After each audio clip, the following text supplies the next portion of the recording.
Tonight on What's Next, our look at ideas and innovators in our community. Could North Carolina become the home of the drones? Well, while some states want to restrict unmanned aerial vehicles over their skies, our state wants to help develop them. The FAA is going to allow only 6 test sites in the whole U.S. for drones. Our state wants to put one in Hyde County. But fear over their capability is rising. Just yesterday, a pilot says he spotted a drone at JFK Airport.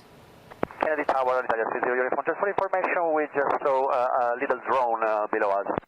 I'm sorry, what did you say? We saw a drone aircraft. Unmanned aerial vehicles, or UAVs, could pose a risk to larger planes if they were to collide or get sucked into the engine. But there's a local expert who says drones, when used properly, can solve countless real-world problems. UAVs are what's next.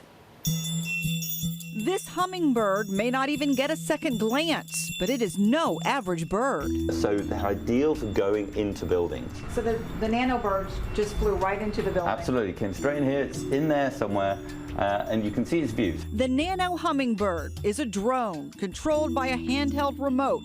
In the top left corner, you can see everything from the eyes of the tiny UAV, unmanned aerial vehicle. Kevin Gambold is a consultant at Unmanned Experts, a North Carolina company, helping match government and civilian businesses with a drone just for them. He now has a bird's eye view of exactly what's going on. The hummingbird, Kevin says, is perfect for going into places too dangerous for a human. Survey a burning building to find entry and exit routes, to look for missing people. It could be used for SWAT teams to survey a hostage situation. You know, a bank robbery. Although massive drones in war zones get the most attention, Kevin says large UAVs only account for about 4% of the U.S. military's 7,000 drones. Most of them are handheld.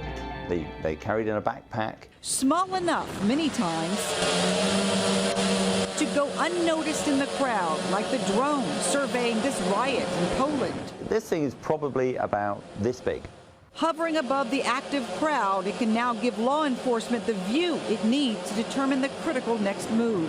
And he can send in, you know, armored vehicles or water cannons or whatever is required to contain the situation. Drones now are being used in risky excursions, like to survey the damaged Fukushima reactor.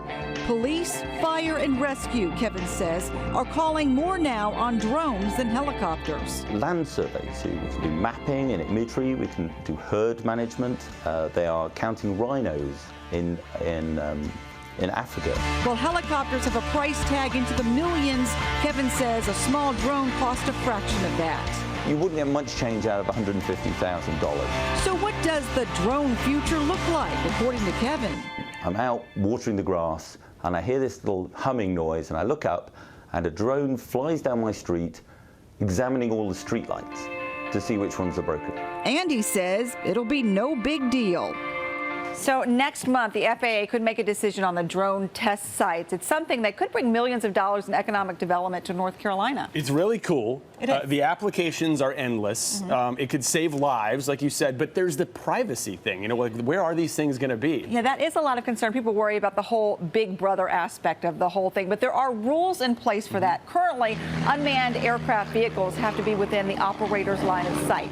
They also have to stay under 400 feet, have to be flown during the day, and have to be away from airports. The FAA has until the year 2015 to integrate drones into our nation's airways. So drones are just one of the many innovators on our What's Next page. We have the latest developments in medicine and technology on WNCN.com. Just click What's Next. And we are always looking for the next big thing. Send your idea or innovators to what's next at WNCN.com.